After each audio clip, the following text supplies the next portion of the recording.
So this is about United Airlines. Remember, it's called "Come Fly the Friendly Skies." So this says the unfriendly skies. Hundreds of former international flight attendants accuse United Airlines of discrimination. Let's see why. Article by Samant Subramanian, September 16th, 2021. It's published date. Until last year, Stewart was a man with ties to many countries, an exemplar of this multinational age of business.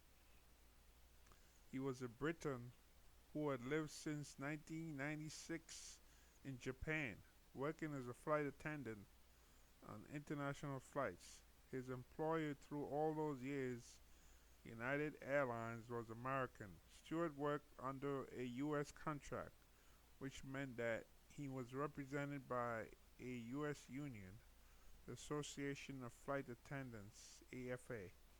He paid U.S. income taxes and contributed to Social Security.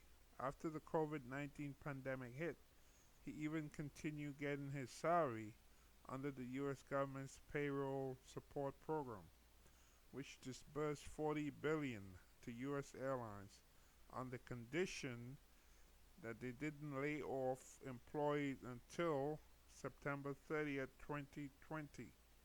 But as soon as that deadline lapsed, Stewart lost his job. So did 535 other flight attendants who were not U.S. citizens but were on U.S. contracts in United's international bases in Tokyo, Frankfurt, and Hong Kong. They didn't get any offers to relocate or to be furloughed as they had during past crises, but their American colleagues on the same contracts in the same bases didn't suffer the same fate. Of Stewart's 430 or so colleagues in Tokyo, he says around 60 were U.S. citizens, and United offered to accommodate them in its bases back home. Employees allege United discriminated based on their nationality. Dozens of these separated flight attendants, including Stewart, who asked to be referred to by his first name, have lodged complaints with the Equal Employment Opportunity Commission, a federal agency.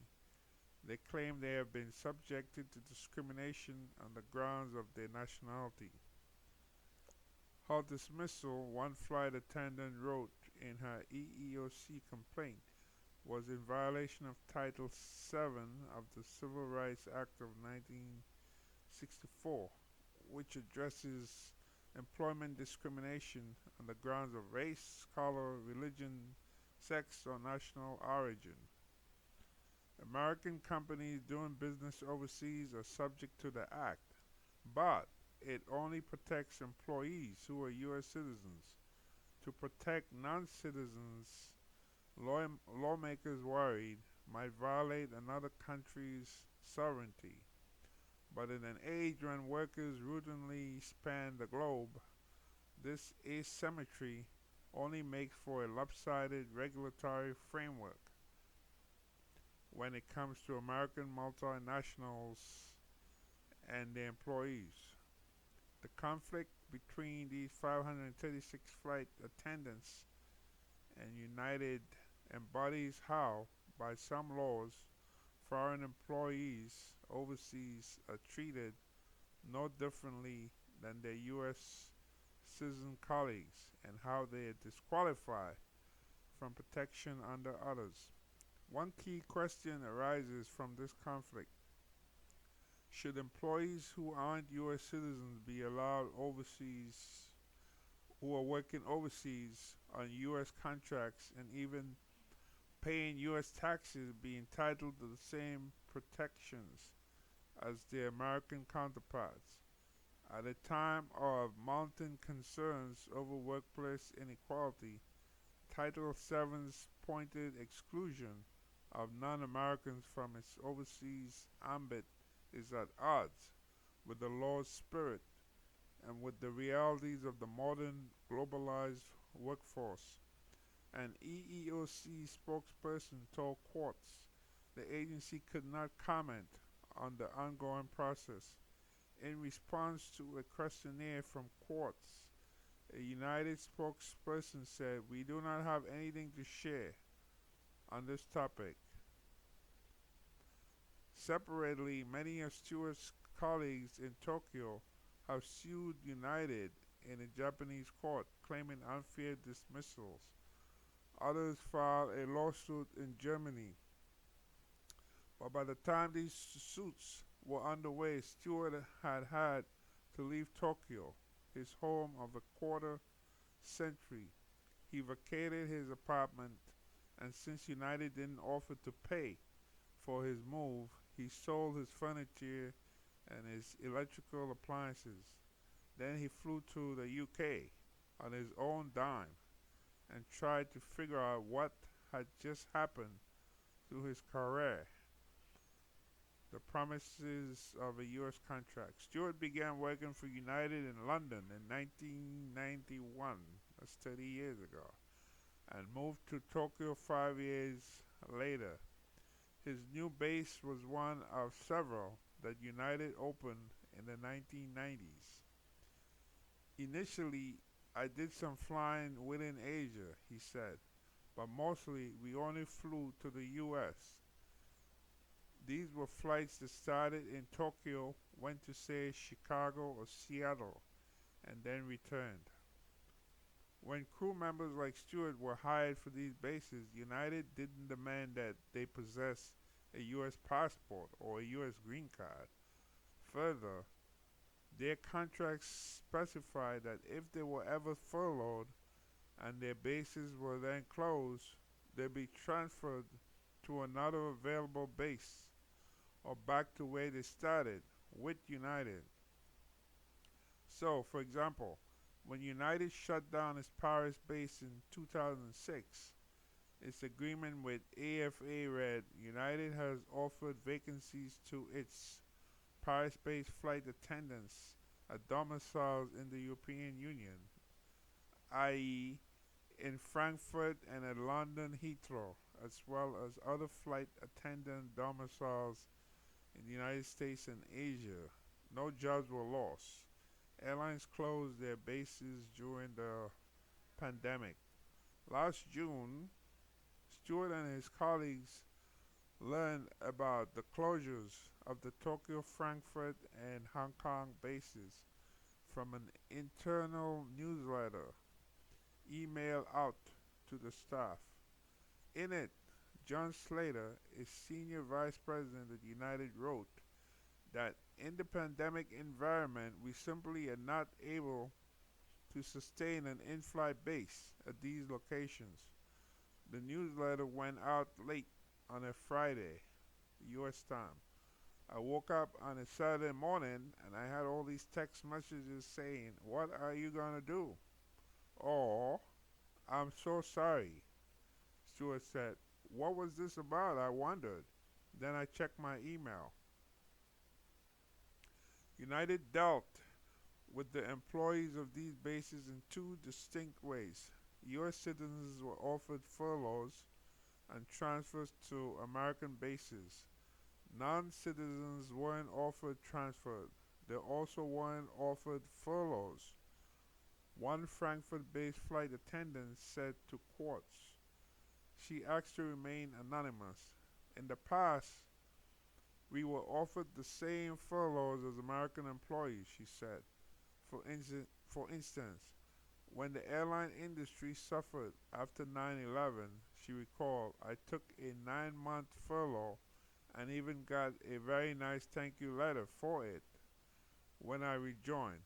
This time, there wasn't even the option. It feels like discrimination based on our nationality." Kenneth Diaz, the president of the AFA's United chapter, told courts in an email, "Management callously communicated they would terminate anyone without the ability to work in the U.S. and only gave the option of retirement or voluntary resignation. That's not a good option at all. Either you retire or you voluntarily resign. Instead of being furloughed, the 536 attendants was separated according to the language in United communications with them. It was a way to avoid the obligations of the furlough clauses in the contract, the Frankfurt-based flight attendant alleged. Diaz said that the contract and the parties' past practice on the closing of international domiciles prohibited United management from terminating any flight attendant due to their status as a foreign national. Unlike their American counterparts, the 536 flight attendants didn't automatically have a right to work in the U.S., but many with British or European passport could still have lived and worked in London. The Frankfurt-based flight attendant pointed out. In fact, anyone from these bases could have worked in London for at least 3 years under an airline employment visa, she said. How the pandemic triggered an international labor dispute. After the base closures were announced, the AFA represented the 536 employees in an arbitration process with United. Late in September, the arbitrator ruled in a 26-page decision that United wasn't obliged to create sufficient vacancies for these flight attendants in its remaining bases, but it also left open the question of what rights and benefits these affected flight attendants have. The AFA wrote to the 536 ex-employees that it was deeply disappointed by the arbitrator's decision. We understand the myriad of feelings with which you are faced: abandonment, frustration, anger. Diaz said the union continued to push for some concessions. As a part of an agreement signed between the AFA and the airline, United promised that the terminated flight attendants would have a preferential right of reemployment if it opened any new bases or expanded its London base between October 2020 and March 2023. This was still akin to being shortchanged, several of the ex-flight attendants told courts.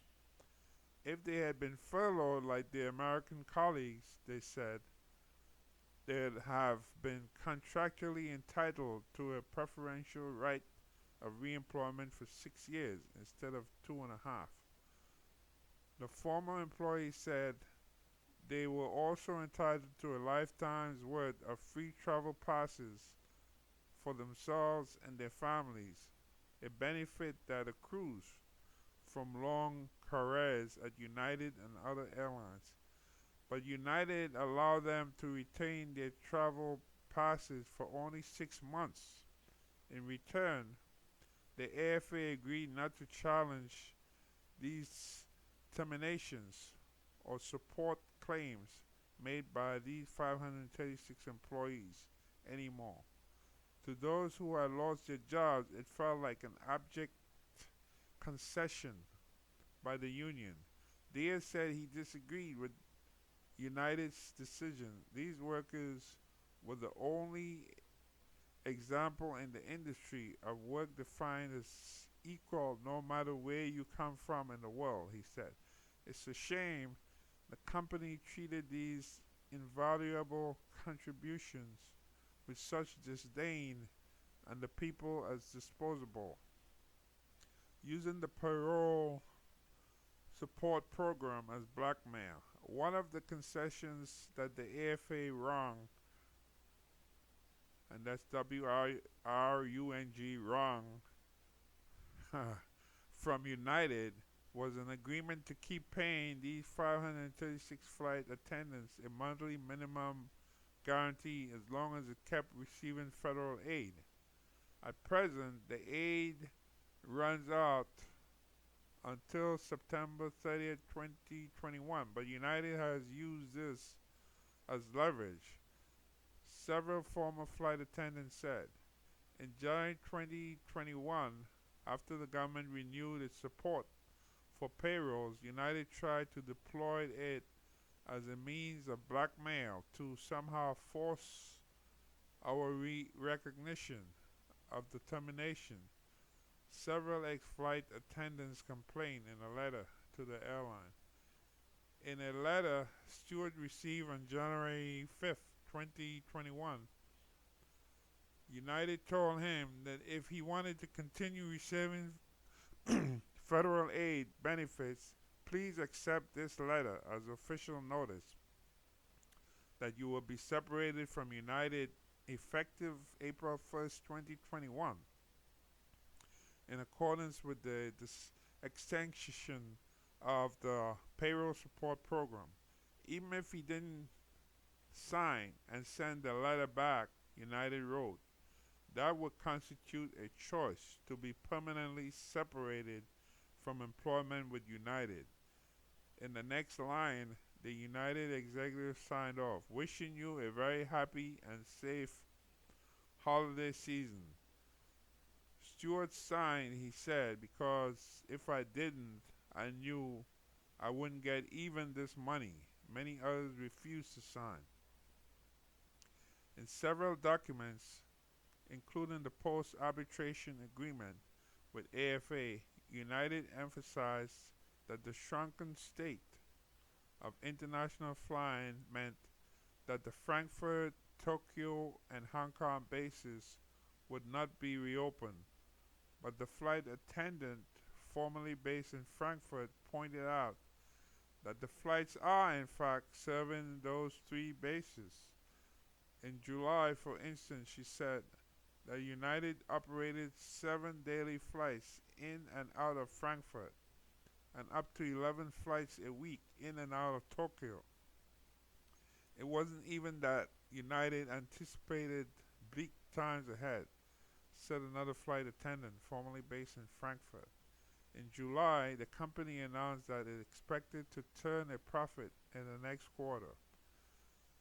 And quote, every one of us has between 23 and 35 years of flying experience, so we are the most expensive flight attendants they have, unquote, she said.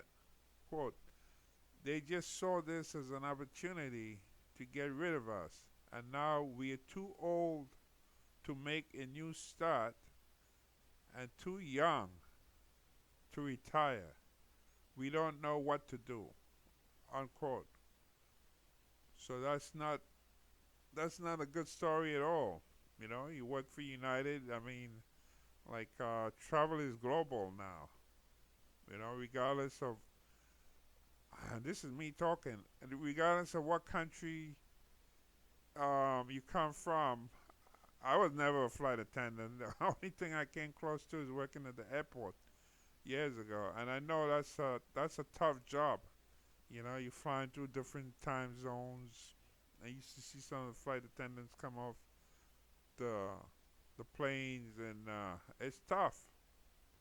It may seem like glamorous and so forth, but you know, it's a tough job being out there and dealing with so many people, passengers, and we see what's going on lately with people carrying on in the airplanes due to wearing a mask and so forth, becoming violent and so forth. You know, that's not easy. And to be told, well, you know, you're not gonna have your job because you're not an American citizen. And they're right, because for example, if you're European, let's say, you know, whether you living in London or so forth or Frankfurt, it's much easier. You can live there and you can work in those countries. You can work in Germany, for example, or in England. You know, I know England just got out of the European Union, but still, the point is, it's much easier to work over there in that side of the continent. So this is really no excuse, and this is really shameful what United Airlines has done. And then they have the nerve to say, "Come fly the friendly skies."